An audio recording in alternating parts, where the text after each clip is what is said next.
তো হে ভিউয়ার্স, কেমন আছেন সবাই? আশা করব সবাই ভালো আছেন। তো আজকে আমরা এক্সপ্লেন করছি থান্ডেল মুভিটা। আর এই মুভিটা বানানো হয়েছে খুবই সুন্দর একটা লাভ স্টোরি নিয়ে। যেমন বুঝতেই পারছেন ভিডিওটা হতে যাচ্ছে খুবই ইন্টারেস্টিং একটা ভিডিও। সো এই জন্য আমি বলবো ভিডিওটা শেষ পর্যন্ত দেখার জন্য। সো চলুন কথা না বাড়িয়ে শুরু করি আজকের ভিডিও। তো এই গল্পের শুরুতে আমরা দেখতে পারি সত্তা নামের একটা মেয়েকে, যে কিনা রেল স্টেশনে বৃষ্টির মধ্যে বসেছিল। আর তার চেহারা স্বরূপ দেখে আমরা বুঝতে পারি যে সে খুবই দুঃখের মধ্যে আছে, আর হয়তোবা এই দুঃখটা তার প্রেম বিষয়ক কোনো দুঃখ। তবে তখন এখানে তার বাবা চলে আসে, যে কিনা সত্তাকে এই অবস্থায় দেখতে পেয়ে তার মনটা প্রচণ্ড খারাপ হয়ে যায়। এই জন্য সে তাকে সেখান থেকে সোজা বাসায় নিয়ে আসে। তবে আমরা দেখতে পারি বাসায় যাওয়ার পরেও সত্তার মন একেবারেই ভালো হয় না। সে মন খারাপ করে সারাদিন কি যেন ভাবা শুরু করে। আর একটা সময় প্রচণ্ড রাগের মাথায় সে তার বাবাকে গিয়ে বলে যে আমি বিয়ে করতে চাই, আপনি আমার জন্য একটা ছেলে দেখুন। তবে এইটা শোনার পরে তার বাবা তাকে বলে যে আসলে এত তাড়াহুড়া করা একেবারেই ঠিক হবে না, তুমি আরও একবার চিন্তা করে দেখো, যদি তোমার সব কিছু ঠিক মনে হয় তাহলে বিয়ে করানোই যাবে। তবে সত্তা তার কোনো কথাই শুনতে চায় না। সে বলে যে হ্যাঁ, আমি এখনই বিয়ে করব, আপনি যেই কোনো ওয়েতে একটা ছেলে খুঁজে বের করুন, একটা ছেলে হলেই হবে। তো এই জন্য আমরা দেখতে পারি পরদিন সকালবেলায় একটা ইঞ্জিনিয়ার ছেলে চলে আসে সত্তাকে দেখার জন্য। আর এখানে আমরা সত্তাকে দেখতে পারি যে কিনা রেডি হচ্ছিল। আসলে এখানে যখন সে ভালো করে রেডি হচ্ছিল তখন তার চোখে মুখে আমরা খুশির একটা ছাপও দেখতে পারি, আর সে খুবই সুন্দর ওয়েতে রেডি হচ্ছিল। তবে তখনই তার একটা বন্ধু তাকে জিজ্ঞেস করে ফেলে তার পুরনো প্রেমিক সম্পর্কে। আর তখনই সত্তার মনটা একটু খারাপ হয়ে যায়, আর সে তাকে বলে যে যেহেতু প্রেমই নেই তাহলে প্রেমিক দিয়ে আর কি হবে। এটা বলে সে সেখান থেকে সোজা চলে আসে পাত্রের সামনে। আর যখনই পাত্র তাকে দেখতে পারে তখন সে তো পুরোপুরি শক্ট হয়ে যায়। সে চিন্তা করে যে এত সুন্দর একটা মেয়ে আমাদের 14 গোষ্ঠীর মধ্যে তো কেউ বিয়ে করতে পারেনি, আমি যদি এই মেয়েকে বিয়ে করতে পারি তাহলে তো আমি ধন্য হয়ে যাব। এই জন্য আগাগোড়া কিছু চিন্তা না করেই ইঞ্জিনিয়ার বিয়ের জন্য রাজি হয়ে যায়। তবে সে এই ব্যাপারটা নিয়েও ভয় পাচ্ছিল যে সত্তা তাকে না আবার না করে দেয়, কারণ সত্তা যতটা সুন্দর সে তো আর ততটা সুন্দর না, বরং সে তার ধারে কাছে পর্যন্ত নেই। তবে তাদের সবাইকে শক করে দিয়ে সবার সামনেই সত্তা তাদেরকে বলে যে সেও বিয়ের জন্য রাজি। আর এইটা শোনার পরে তো ইঞ্জিনিয়ার এত বেশি খুশি হয়ে যায় যতটা খুশি হয়তোবা সে তার প্রথম চাকরি পাওয়ার পরেও হয়নি। এবার পরদিন সকালবেলা সত্তা সেই ছেলেটাকে আবারও তাদের বাসায় ডাকে, আর তারা দুজন সাইডে গিয়ে একা কথাবার্তা বলা শুরু করে। এখানে প্রথমেই সত্তা তাকে বলে যে আমার পুরনো একটা প্রেমিক আছে যার নাম হচ্ছে রাজু। আর এটা শোনার পরে এই ছেলেটার মনটা একটু খারাপ হয়ে যায়, আর সে বলে যে হ্যাঁ, আমি এটা খুব ভালো করেই জানতাম যে এত সুন্দর একটা মেয়ের তো প্রেমিক না থেকে পারেই না, আমার মতো একটা ছেলেকে তুমি কেনই বা বিয়ে করতে যাবে, এটার পেছনে অবশ্যই কোনো কারণ আছে। তবে তখন আবার সত্তা তাকে বুঝিয়ে বলে যে না না, পুরনো প্রেমিক তো পুরনোই, আমি তোমাকেই বিয়ে করব। কিন্তু এগুলোতে আরও বেশি সে কনফিউজ হয়ে যায়। সে বলে যে তুমি আসলে কি বলছো, আমি কিছুই বুঝতে পারছি না, তোমার প্রেমিকও আছে, তুমি আবার আমাকেও বিয়ে করবে, আসলে ব্যাপারটা কি তুমি একটু ক্লিয়ার করে বলো। আর তখন সত্তা বলে আচ্ছা ঠিক আছে, এই সমস্ত ব্যাপারটা জানার জন্য তোমাকে রাজুর গল্পটা শুনতে হবে। আর এখান থেকেই সে রাজুর গল্পটা বলা শুরু করে। আর আমরা চলে আসি ফ্ল্যাশব্যাকে। আমরা সমুদ্রের মধ্যে একটা ফিশারম্যানকে দেখতে পারি যার নামই হচ্ছে রাজু।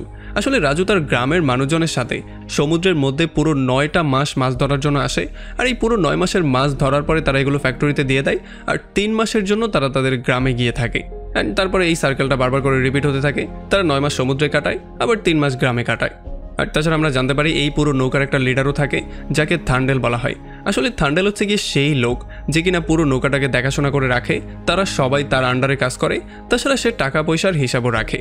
আর এখন তাদের যেই থান্ডেল ছিল সে ছিল রাজুর চাচা রবি। তো এখন যেহেতু তারা তাদের পুরো 9 মাসের জার্নি কমপ্লিট করার পরে এখন মাছগুলো নিয়ে দেশের উদ্দেশ্যে রওনা দিয়েছে, তখন সবাই খুবই হ্যাপি ছিল। তবে আমরা দেখতে পারি রাজু একা একা বোর্ডের উপরে শুয়ে শুয়ে নেটওয়ার্ক খুঁজে বের করার ট্রাই করছিল। আসলে যেহেতু তারা সমুদ্রের অনেক ভেতরে চলে এসেছে এই জন্য এখানে তাদের মোবাইলে কোনোভাবেই নেটওয়ার্ক পাওয়া যাচ্ছিল না। আর সেই নেটওয়ার্কটা এই জন্য খুঁজে বের করার ট্রাই করছিল কারণ সে তার গার্লফ্রেন্ড সত্তাকে জানিয়ে দিবে যে সে গ্রামের দিকে আসছে। এই জন্য যখনই সে নেটওয়ার্ক খুঁজে বের করার ট্রাই করছিল তখনই এখানে কিছু গুন্ডারা এসে তাদের নৌকার উপরে আক্রমণ করে দেয়। আসলে তারা হচ্ছে সমুদ্রের ডাকাত, মানে পাইরেট। আর এই পাইরেটগুলোর কাজ ছিল তাদেরকে যেই কোনো ওয়েতে ধমক টমক দিয়ে তাদের যেই মাছগুলো আছে সেগুলো নিয়ে যাওয়া, আর যদি টাকা পয়সা পাওয়া যায় তাহলে সেগুলোও নিয়ে যাওয়া। আর যখনই পাইরেটরা এসে রাজুর চাচাকে ধমক টমক দিচ্ছিল তখনই রাজুর মোবাইলের নেটওয়ার্ক চলে আসে। এই জন্য সে সত্তার সঙ্গে কথাবার্তা বলা শুরু করে। আর সত্তার সঙ্গে কথাবার্তা বলতে বলতেই সে এক এক করে সমস্ত গুন্ডাকে আচ্ছা রকম ধোলাই করে তাদের সবাইকে সমুদ্রের মধ্যে নিয়ে ফেলে। আর এদিকে যখন সত্তা জানতে পারে যে রাজু বাসায় ব্যাক করছে তখন সে অনেক বেশি হ্যাপি হয়ে যায়, কারণ অনেকগুলো দিন পরে তাদের আবারও দেখা হতে যাচ্ছে।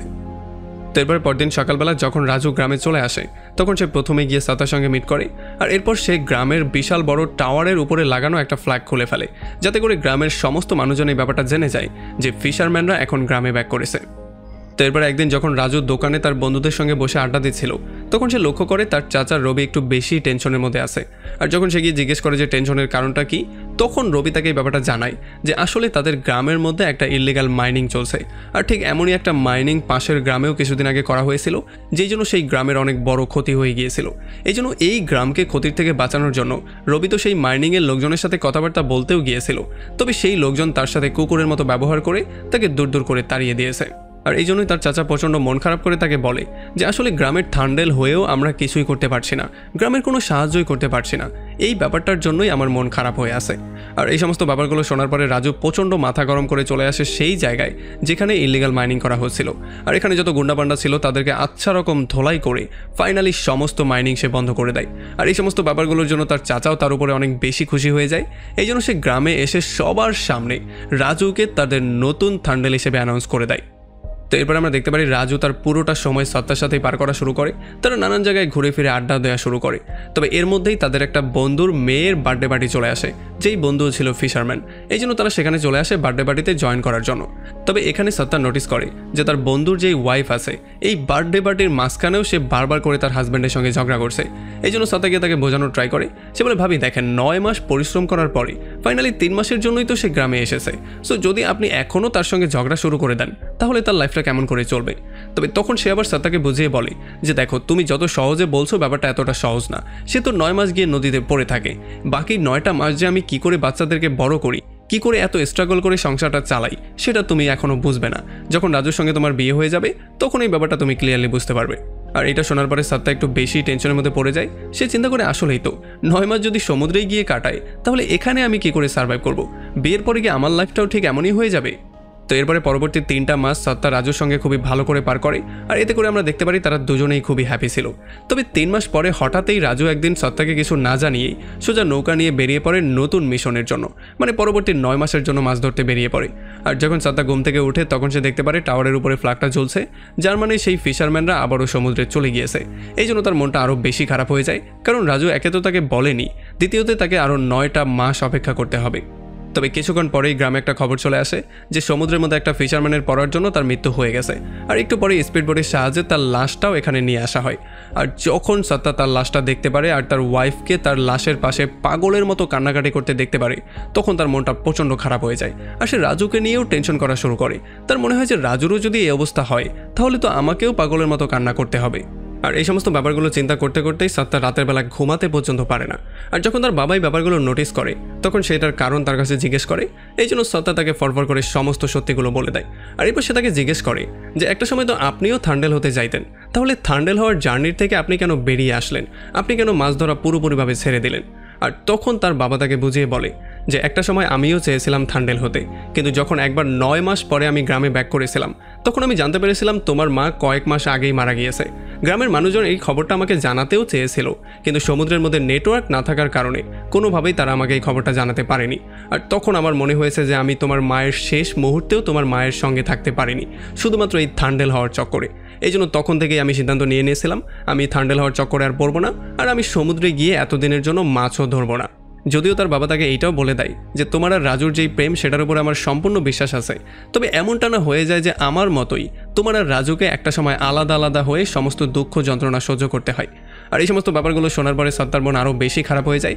এই জন্য ফাইনালি সে সিদ্ধান্ত নিয়ে ফেলে যে এইবার যখন রাজু আবারও গ্রামে ব্যাক করবে তখন সে আর তাকে কোনোভাবেই নদীতে যেতে দিবে না, মানে সে তাকে বলবে অন্য কোনো কাজ করে জীবিকা নির্বাহ করতে। তো এরপরে এমন করে করেই পুরো 9টা মাস পার হয়ে যায়। সত্তা এখানে রাজুকে নিয়ে প্রচণ্ড টেনশনের মধ্যে পড়ে যায়, কারণ এইবার গ্রামের ফিশারম্যানদের ব্যাক করতে 6 দিন লেট হচ্ছিল। আর এই জন্য সত্তা মনে মনে অনেক কিছু চিন্তা করা শুরু করে। সে চিন্তা করে যে কিছু না আবার হয়ে গেল না, রাজুর আবার মৃত্যু হয়ে গেল। তবে তখনই রাজু তাকে কল দেয়, আর এই জন্য সে তার উপরে চিল্লাচিল্লি শুরু করে। সে বলে যে তুমি কল কেন দিলে না, তুমি গ্রামে কেন আসছো না। তখন রাজু বলে যে 6 দিন লেট হয়ে গেছে, সো এই জন্য কাজটা শেষ করে কালকেই আমি গ্রামে ব্যাক করছি। তো এরপর পরদিন সকালবেলায় রাজু আবারও গ্রামে ব্যাক করে। সে প্রথমেই গিয়ে সত্তার সঙ্গে মিট করে, আর এরপর গ্রামের টাওয়ার থেকে সে সেই ফ্ল্যাগটাকেও খুলে ফেলে যাতে করে সবাই বুঝতে পারে ফিশারম্যানরা চলে এসেছে। তবে এরপরে সত্তা রাজুর সঙ্গে মিট করে তাকে সমস্ত ব্যাপারগুলো ক্লিয়ার করে বলার ট্রাই করে। গ্রামে একটা ফিশারম্যানের সঙ্গে কি হয়েছে সেই সমস্ত ঘটনাটা খুলে বলে, আর এরপর সে তাকে ইনডিরেক্টলি বলে যাতে করে সেই কাজটা ছেড়ে দেয়, যাতে করে সে আর সমুদ্রে না যায়। তবে রাজু তার কথা একেবারেই কেয়ার করে না। সে তাকে বলে যে এই 9 মাস যে আমি কাজ করেছি সেটার বেতন আমাকে দেয়া হয়নি, হয়তো পরবর্তীতে যখন সমুদ্র জার্নিতে বের হব তখনই আমাকে বেতনটা দেয়া হবে। আর তাছাড়া এইবার মালিক আমাকে কিন্তু নতুন একটা বোটও দিয়েছে, কারণ আমি হয়ে গেছি নতুন ঠান্ডাল। আর এই সমস্ত কথাবার্তাগুলো শোনার পরে সত্তা এই ব্যাপারটা ক্লিয়ারলি বুঝতে পারে যে রাজু তার কাজকে অনেক বেশি ভালোবাসে, সে তার কাজ কোনোভাবেই ছাড়তে পারবে না। আর এই সমস্ত ব্যাপারগুলো চিন্তা করেই তার মনটা প্রচণ্ড খারাপ হয়ে যায়। আর যখন রাজু তাকে মন খারাপের কারণ জিজ্ঞেস করে তখন সে তাকে সমস্ত ব্যাপারগুলো ক্লিয়ার করে বলে। আর সে বলে যে তোমাকে আমার কসম লাগে, তুমি এখন থেকে আর সেই কাজে ব্যাক করবে না। আর এই সমস্ত ব্যাপারগুলোতে ফাইনালি বাধ্য হয়ে রাজুকে তার কথাটা মেনে নিতেই হয়। তো এরপর এমন করে করেই পুরো 3টা মাস পার হয়ে যায়। আর আমরা দেখতে পারি এখন সত্তা মনে করছিল যে রাজু হয়তোবা সেই কাজে আর কখনোই ব্যাক করবে না। তবে আমরা দেখতে পারি রাজু আসলে এই কাজটা করার জন্য ফুললি রেডি হয়েছিল। সে গুজরাটে যাওয়ার জন্য তার বন্ধুদের সঙ্গে কন্ট্যাক্টও করা শুরু করে দিয়েছিল। তার বন্ধু তাকে কল দিয়ে বলে কালকে 8টার সময় গুজরাতের ট্রেন আছে, সো তুমি 8টার সময় সেখানে চলে আসবে। আর আমরা দেখতে পারি বরাবরের মতো রাজু এইবারও সত্তাকে কোনো কিছু না জানিয়েই সকালে ঘুম থেকে উঠে সেখান থেকে সোজা চলে আসে রেল স্টেশনে। তবে এইবার ট্রেন স্টেশনে পৌঁছাতে তার একটু দেরি হয়ে যায়, যে জন্য তাকে পরবর্তী ট্রেনের জন্য ওয়েট করতে হয়। তবে এদিকে যখন সত্তা ঘুম থেকে উঠে দেখতে পারে রাজু তার পাশে নেই, তখন সে পাগলের মতো হয়ে যায়। আর সে পাগলের মতো দৌড়ে ট্রেন স্টেশনে চলে আসে যাতে করে সে রাজুকে থামাতে পারে। তবে রাজু তার কোনো কথাই শুনতে চাচ্ছিল না। সে বলে যে দেখো, আমাকে যেই কোনো ওয়েতে গুজরাটে যেতে হবে, কারণ যদি আমি সেখানে না যাই তাহলে আমার নৌকার যত লোকজন আছে তারা সবাই না খেয়ে মরবে, কারণ এখন আমি থান্ডেল হয়ে গেছি, তাদের সবার দায়িত্ব এখন আমার উপরে। তবে সত্তাও তাকে এটা ক্লিয়ার করে জানিয়ে দেয় যে হয়তো তুমি তোমার কাজকে চুজ করবে, নয়তো তুমি আমাকে চুজ করবে। তবে তখন এখানে ট্রেন চলে আসে আর রাজু কোনো অ্যান্সার না দিয়েই সোজা ট্রেনে উঠে সেখান থেকে বেরিয়ে চলে যায়। যদিও রাজু যাওয়ার সময় তাকে চিৎকার করে বলে গিয়েছিল সে তাকে অনেক ভালোবাসে, তবে সত্তা এগুলোতে একেবারেই কেয়ার করছিল না, কারণ তার মাথায় শুধু এইটাই ঘুরছিল যে রাজু তাকে চুজ না করে তার কাজকে চুজ করেছে। আর আমরা দেখতে পারি এইটাই হচ্ছে গিয়ে সেই সিনটা যেটা আমরা মুভির শুরুতে দেখতে পেয়েছিলাম। তো এখান থেকে গল্প আবারও প্রেজেন্টে ব্যাক করে আর আমরা দেখতে পারি সত্তা ইঞ্জিনিয়ারকে বলে যে আমি শুধু রাজুর সাথে একবারের জন্য মিট করতে চাই, আর তাকে আমি এটা বলে দিব যে আমি তাকে ভালোবাসি না। এতটুকু বলার পরেই আমি তোমাকে বিয়ে করতে পারবো। এই জন্য সে ইঞ্জিনিয়ারকে 9 মাস ওয়েট করার জন্য বলে, কারণ 9 মাস পরে যখন রাজু এখানে ব্যাক করবে তখনই সে তাকে এই ব্যাপারটা জানাতে পারবে। আর নয়তো তো সমুদ্রের মধ্যে নেটওয়ার্কও থাকে না। তবে আসলে গল্পের মধ্যে অনেক টুইস্ট অ্যান্ড টার্ন আছে, আপনি শুধু একটু ওয়েট করুন। আর তখন এদিকে আমরা দেখতে পারি সমুদ্রের মধ্যে রাজুর নৌকা তুফানের মধ্যে পড়ে যায়, আর তুফানের মধ্যে আউট অফ কন্ট্রোল হয়ে তাদের নৌকা সোজা পাকিস্তানের বর্ডারের মধ্যে চলে যায়। আর পাকিস্তানের নেভি ফাইনালি তাদেরকে অ্যারেস্টও করে ফেলে। আর কিছুদিন পরে এই খবরটা গ্রামেও চলে আসে, আর গ্রামে এটা জানার পরে সবাই প্রচণ্ড টেনশনের মধ্যে পড়ে যায়, কারণ পাকিস্তানি নেভি তাদেরকে টেরোরিস্ট মনে করছিল। এখন তাদের সাথে কি করা হবে সেটা তারা কেউই জানতো না। আর তখন এদিকে পাকিস্তানে তাদের সবাইকে সেন্ট্রাল জেলে পাঠিয়ে দেওয়া হয়, কারণ কোর্ট অর্ডার দিয়েছে তাদেরকে সেন্ট্রাল জেলে পাঠানোর জন্য। তবে পাঠানোর আগে তাদের কাপড় চোপড় খুলে তাদেরকে ভালো করে চেক আপ করা হয়। আর এরপরে যখন তাদেরকে জেলের মধ্যে পাঠিয়ে দেওয়া হয় তখন এখানে যেই পাকিস্তানের কয়েদিরা ছিল তারা তাদের সাথে খুবই খারাপ ব্যবহার করা শুরু করে, তাছাড়া তাদের সাথে মারামারি করারও ট্রাই করে। তখন তাদের সামনে চলে আসে এখানে সবচেয়ে ভয়ঙ্কর যেই কয়েদি ছিল সেই কয়েদি, যার নাম ছিল আহমেদ এসে রাজুর গ্রুপে যেই ছোট ছেলেটা ছিল তাকে তাদের বান্দে মাতারাম গাওয়ার জন্য বলে। আর যখন এই ছেলেটা বান্দে মাতারাম গাওয়া শুরু করে তখন আহমেদ গিয়ে দেয়ালে লেখা ভারতের নামের উপরে পি করে দেয়। আর এই ব্যাপারটা দেখার পরে সমস্ত পাকিস্তানিরা হাসা শুরু করে, তাছাড়া তারা তাদেরকে নিয়ে বারবার করে মজাও করছিল। তবে যখন গাওয়া শেষ হয়ে যায় তখন রাজু পানি নিয়ে গিয়ে সেই নামটাকে পরিষ্কার করে দেয়। আর এগুলো দেখার পরে আহমেদের মাথা আরও বেশি গরম হয়ে যায়, এই জন্য সে একটা ব্লেড নিয়ে তখনই রাজুকে মারার জন্য যায়। তবে রাজুও মারামারি করার জন্য ফুললি রেডি হয়ে যায়, কিন্তু তখনই এখানে জেলার চলে আসে আর রাজুকে একটা চর মারে। সে বলে যে তুমি এখানে একদিন আসার সঙ্গে সঙ্গেই মারামারি শুরু করে দিয়েছো, তোমার এটা মনে রাখা উচিত যে এটা ভারত না, এটা হচ্ছে পাকিস্তান, তুমি এখন পাকিস্তানের জেলে আসো। এটা বলার পরে সে তার গ্রুপকে অন্যদিকে যাওয়ার জন্য বলে আর আহমেদদেরকে অন্যদিকে যাওয়ার জন্য বলে। আর তখন অন্যদিকে গ্রামের সমস্ত মহিলারা তাদের হাজব্যান্ডদেরকে পাকিস্তান থেকে ফেরত আনার জন্য গভর্নমেন্টের কাছে রিকোয়েস্ট করার জন্য একটা পিকচার তুলে, আর এই পিকচারটা নিউজ পেপারেও পরবর্তীতে চলে আসে। আর যখন রাজু এই নিউজ পেপারের মধ্যে সত্তাকেও দেখতে পারে তখন সেই নিউজ পেপারটা তার নিজের কাছেই রেখে দেয়। তাছাড়া তাদের সবাইকে তাদের ওয়াইফদের পক্ষ থেকে বিভিন্ন লেটারও লেখা হয়েছিল, যেই লেটারের মধ্যে বিভিন্ন কথাবার্তা ছিল। কিন্তু সত্তা রাজুর জন্য যে লেটারটা পাঠিয়েছিল সেই লেটারটা ছিল পুরোপুরি খালি। তবে যদিও রাজু এটার মধ্যে সত্তার চোখের এক ফোঁটা পানি দেখতে পারে, যেটার মাধ্যমে সেটা বুঝতে পারে যে আসলে সে কি বলতে চাচ্ছিল। তারপরে সেদিন রাতের বেলায় যখন তারা জেলের মধ্যে খাবার দাবার খাওয়ার ট্রাই করছিল তখনই তারা বুঝতে পারে ছোট সেই ছেলেটা তাদের গ্রুপ থেকে গায়েব হয়ে গেছে। এই জন্য তারা পাগলের মতো জেলের মধ্যে তাকে খোঁজা শুরু করে। আর ফাইনালি তারা তাকে একটা জায়গায় পেয়েও যায় যেখানে সে বেহুশ অবস্থায় পড়েছিল। এখানে অনেক রক্তও ছিল, একটা সুতার মধ্যে রক্ত লাগানো ছিল, তাছাড়া এখানে একটা খুরও ছিল। এই ব্যাপারগুলো দেখার পরে তারা ক্লিয়ারলি বুঝতে পারে যে এই কাজটা কে করেছে। আর তখন এখানে আহমেদও চলে আসে যার হাতে ধারালো সুতা ছিল, আর সে এসে এখানে হাসা শুরু করে। এখন এগুলো দেখার পরে রাজু এটা ক্লিয়ারলি বুঝতে পারে যে ছোটোর সাথে কি করা হয়েছে। তবে রাজু চাইলেও তাদেরকে কিছু করতে পারছিল না, কারণ যেহেতু সে এখন পাকিস্তানে ছিল আর জেলের মধ্যে ছিল, এই জন্য সে চুপচাপ সমস্ত ব্যাপারগুলোকে সহ্য করারই সিদ্ধান্ত নেয়। আর তখন এদিকে গ্রামে আমরা দেখতে পারি যেই ফিশারম্যানরা পাকিস্তানের জেলে বন্দী তাদের ফ্যামিলি খুবই করুণ অবস্থার মধ্য দিয়ে যাচ্ছিল, কারণ তাদের খাবার দাবারের মতো টাকা পয়সাও ছিল না। তারা কি করবে এখন বুঝতেও পারছিল না, কারণ আগেরবার যখন তারা এখানে এসেছিল তখন গুজরাটে তাদের যে বস ছিল সে তাদেরকে কোনো টাকাই দেয়নি, এই জন্য তারা টাকা নিয়ে গ্রামে আসেওনি। আর যখন এইবার তারা গিয়েছে তখন তো তারা ব্যাকই করতে পারেনি, এই জন্য টাকা পয়সা শর্টের জন্য তারা খাবার দাবারও খেতে পারছিল না। আর যখন সত্তা এই সমস্ত ব্যাপারগুলো ক্লিয়ার করে দেখতে পারে তখন সে সেই ইঞ্জিনিয়ারকে সঙ্গে করে সোজা গুজরাটে চলে আসে, আর সে এসে ফিশারম্যানদের বসের সাথে মিট করে আর তাদের পাওনা টাকাগুলোকে বুঝিয়ে দেওয়ার জন্য বলে। তবে এই বস তাদের পাওনা টাকা বুঝিয়ে তো দেয়ই না, বরং সে সত্তার সাথে উল্টাপাল্টা বিহেভ করা শুরু করে, তাকে উল্টাপাল্টা অনেক কিছু বলে দেয়। এই জন্য সত্তা প্রচণ্ড রাগের মাথায় এসে সেই অফিসের সামনেই প্রোটেস্ট করা শুরু করে। আর কিছুদিন পার হওয়ার পরে যখন মানুষজন তার প্রোটেস্টের ব্যাপারটা বুঝতে পারে তখন তারাও তার সঙ্গে প্রোটেস্টে জয়েন করা শুরু করে। আর এই সমস্ত ব্যাপারগুলো যখন টিভি নিউজ পেপারে ছড়িয়ে যায় তখন এই মালিকের সমস্ত শ্রমিকদের পাওনা বুঝিয়েই দিতে হয়, কারণ সে দিতে বাধ্য হয়ে যায়। আর এরপরে সত্তা এই সমস্ত টাকাগুলো নিয়ে গ্রামে ব্যাক করে আর এক এক করে সবাইকে এগুলো বুঝিয়ে দেয়। এরপরে এই গ্রামের সমস্ত মহিলারা এখানে ডিএমের কাছে গিয়ে রিকোয়েস্ট করা শুরু করে যাতে করে পাকিস্তান থেকে তাদের স্বামীদেরকে ছাড়িয়ে নিয়ে আসা হয়। আর আমরা দেখতে পারি ডিএম যখন এগুলো মিনিস্টারকে জানিয়ে দেয় তখন মিনিস্টার এই ব্যাপারগুলো নিয়ে সিরিয়াসলি কাজ করা শুরু করে। এরপর তারা পাকিস্তানের সাথে যোগাযোগ করে এই জেলেদেরকে ছেড়ে দেওয়ার জন্য বলে। আর এখানে কিছু ট্রায়াল এবং কিছুদিন পার হয়ে যাওয়ার পরে ফাইনালি পাকিস্তান কোর্ট সিদ্ধান্ত নেয় তারা রাজু আর তার গ্রুপকে পাকিস্তান থেকে সোজা ইন্ডিয়াতে পাঠিয়ে দেবে, মানে তাদেরকে ফ্রি করে দেবে। আর এই ব্যাপারটা শোনার পরে তো সবাই খুবই হ্যাপি হয়ে যায়। যখন গ্রামে এই খবরটা সবাই জানতে পারে তখন তারা সবাই পাগলের মতো হয়ে যায়। আর রাজুর চিন্তায় সত্তা যে কিনা এতদিন কোনো খাবার দাবারও খায়নি সেই প্রথমবারের মতো খাবার দাবার খাওয়া শুরু করে। আর এই সমস্ত ব্যাপারগুলোতে তারা সবাই খুবই হ্যাপিও ছিল। আর তারা জানতে পারে যে 15 আগস্টের দিনে রাজুদেরকে ফ্রি করা হবে। তবে যখনই 14 তারিখ চলে আসে, মানে তাদের ফ্রি হওয়ার মাত্র একদিন বাকি ছিল, তখনই ভারত থেকে একটা খবর চলে আসে। কারণ তখন ইন্ডিয়ান গভর্নমেন্ট জম্মু ও কাশ্মীর থেকে আর্টিকেল 370 সরিয়ে দিয়েছিল, যেই জন্য পুরো ইন্ডিয়াতে প্রোটেস্ট তো হচ্ছিলই, বরং পাকিস্তানের বিভিন্ন শহরেও প্রোটেস্ট হওয়া শুরু হয়ে গিয়েছিল। আর এই সমস্ত ব্যাপারগুলোর জন্য ফাইনালি পাকিস্তানি কোর্ট সিদ্ধান্ত নেয় তারা রাজু আর তার গ্রুপকে আর ভারতে পাঠাবে না, তারা তাদেরকে এখানেই বন্দি করে রাখবে। যদিও এটা জানার পরে রাজু আর তার গ্রুপ বুঝতেই পারছিল না যে কেন তাদেরকে পাঠানো হবে না, কিন্তু পুলিশ তাদেরকে বলে দেয় যে এখন তোমাদেরকে জেলে নিয়ে যাওয়া হবে। তবে যখন তাদের গাড়ি নিয়ে যাচ্ছিল তখনই কিছু প্রোটেস্টার এসে তাদের গাড়ির উপরেও আক্রমণ করে দেয় আর তাদেরকে মেরে ফেলার ট্রাই করে।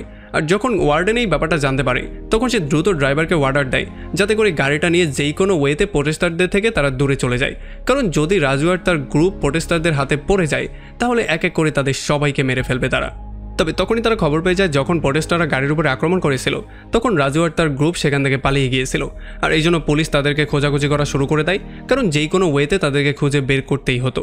তবে রাতের বেলায় রাজু নিজেই তার পুরো গ্রুপ নিয়ে চলে আসে জেলারের কাছে, আর তারা এসে এখানে স্যারেন্ডারও করে দেয়। যদিও জেলার তাদেরকে জিজ্ঞেস করে যে তোমরা তো চাইলে পালাতে পারতে, কিন্তু তোমরা পালাওনি কেন? তখন সে বলে যে আমি হচ্ছে এই গ্রুপের থান্ডেল, এই গ্রুপের সাথে খারাপ কিছু হোক এটা আমি কোনোভাবেই চাই না, এই জন্য আমি তাদেরকে নিয়ে পালিয়েছিলাম, আবার আমি নিজেই এসে স্যারেন্ডার করেছি। আর এই ব্যাপারগুলো শোনার পরে জেলারও তার উপরে অনেক বেশি ইমপ্রেস হয়ে যায়, এই জন্য তাদেরকে ফাইনালি আবারও জেলে ভরে দেওয়া হয়। তো এরপরে ফাইনালি 15 আগস্টের দিন চলে আসে। আর এখানে যখন তারা সবাই ফুর্তি করছিল তখন আহমেদ দেয়ালে ভারতের নকশা বানিয়ে সবাইকে এখানে পি করার জন্য বলে। তবে এগুলো দেখার পরে ইন্ডিয়ানরা একটু বেশি রাগ করে ফেলে, আর সেই ছোট ছেলেটা তার লুকিয়ে রাখা একটা ইন্ডিয়ান পতাকা নিয়ে চলে আসে। আর এটা দেখার পরে তো এখানে সবাই আরও বেশি রাগ করে ফেলে। আর যখন তারা সেই পতাকাটা নেয়ার জন্য যায় তখনই রাজু মাঝখানে এসে এক এক করে তাদের সবাইকে পেটানো শুরু করে। এইবার সে আহমেদকেও আচ্ছা রকম করে ধোলাই করে, আর এরপর সে সেই পতাকাটা নিয়ে আগুনের মধ্যে জ্বালিয়ে দেয়, কারণ সে চিন্তা করছিল যদি এই পতাকা তাদের হাতে চলে আসে তাহলে তারা না জানি কী করবে। আর এখন যেহেতু রাজু জেলের মধ্যে মারামারি করেছে এই জন্য তাকে কন্ডেম সেলের মধ্যে ভরে দেওয়া হয়। আর অন্যদিকে আমরা দেখতে পারি যখন সত্তা জানতে পারে এখন আর তাদেরকে ব্যাক করানো হবে না, মানে তাদেরকে ইন্ডিয়াতে পাঠানো হচ্ছে না, তখন সে একটু বেশি টেনশনের মধ্যে চলে আসে। এই জন্য সে এখানে মিনিস্টারের সঙ্গে গিয়ে মিট করে তাকে যেই কোনো ওয়েতে হায়ার অথরিটির কাছে রিকোয়েস্ট করার জন্য বলে, যাতে করে যেই কোনো ওয়েতে তাদের স্বামীরা এখানে ব্যাক করতে পারে।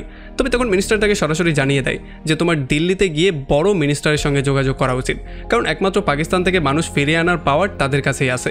যদি তাদেরকে তুমি ভালো করে বুঝিয়ে বলতে পারো তাহলে হয়তো তারা তোমার কথা রাখলেও রাখতে পারে। এরপর সে ইঞ্জিনিয়ারকে নিয়ে সোজা দিল্লিতে চলে আসে, আর এখানে এসে বারবার করে সেই মহিলার সঙ্গে মিট করার ট্রাই করে আর তাকে বারবার করে রিকোয়েস্ট করার ট্রাই করে। তবে অনেকবার ট্রাই করার পরেও কোনোভাবেই সে তার সঙ্গে মিট করছিল না, বা সত্তা অনেক ট্রাই করার পরেও তার কাছে পৌঁছাতেই পারছিল না। তবে একদিন ফাইনালি সে বিয়ের কাপড় চোপড় পরে তার গাড়ির সামনে দাঁড়িয়ে যায়, এই জন্য ফাইনালি সেই মহিলা তার সঙ্গে কথাবার্তা বলার জন্য রাজি হয়ে যায়। আর যখন সত্তা সুযোগ পেয়ে যায় তখন সে তাকে সমস্ত ব্যাপারগুলো বুঝিয়ে বলে আর তাদেরকে পাকিস্তান থেকে ফেরত আনার জন্য তার কাছে রিকোয়েস্ট করা শুরু করে। আর ফাইনালি এই মহিলাও তার কথা শুনে রাজি হয়ে যায়, আর সে ইন্ডিয়ান অ্যাম্বাসিকে বলে আবারও পাকিস্তানের কাছে একটু রিকোয়েস্ট করার জন্য, যাতে করে তাদেরকে ভারতে পাঠিয়ে দেওয়া হয়। আর এইবার তাদের রিকোয়েস্ট আরও একবার পাকিস্তান অ্যাকসেপ্ট করে, এই জন্য তারা সিদ্ধান্ত নেয় তারা তাদের সবাইকে আবারও ইন্ডিয়াতে পাঠিয়ে দিবে।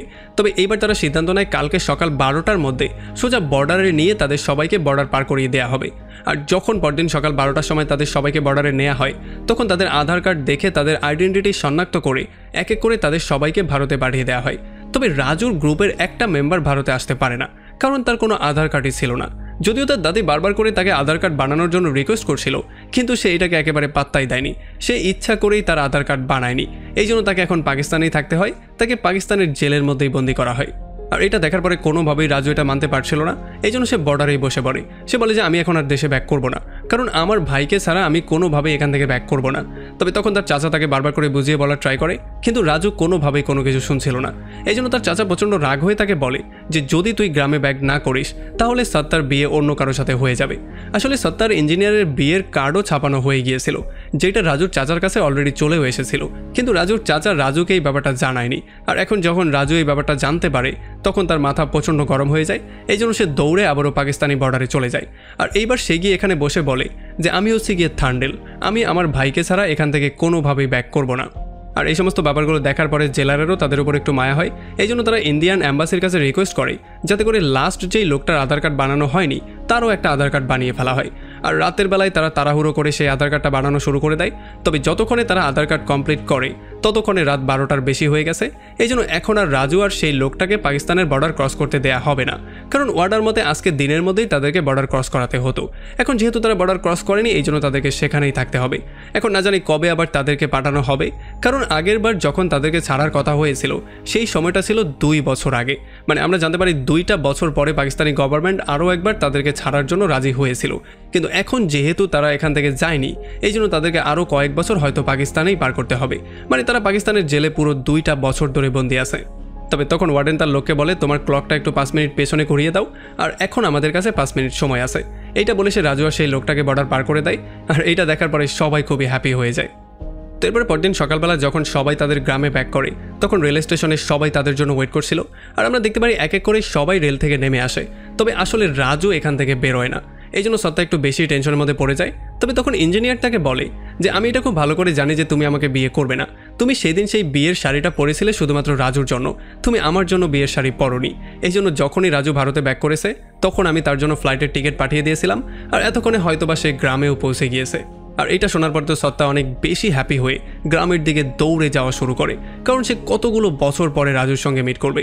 এরপরে যখন সে দৌড়ে গ্রামের মধ্যে প্রবেশ করে তখন সে দেখতে পারে সেই টাওয়ারের উপরে পতাকাটা নেই, যার মানে রাজু গ্রামে ব্যাক করে ফেলেছে। এরপর সে পাগলের মতো দৌড়ে সেই টাওয়ারের উপরে ওঠে যেখানে রাজু অলরেডি দাঁড়িয়েছিল। আর এখানে তারা একে অন্যকে জড়িয়ে ধরে ফাইনালি আর জীবনেও আলাদা না হওয়ার প্রমিস করে। আর এমনই একটা পয়েন্টে এই পুরো মুভিটা এখানেই শেষ হয়ে যায়।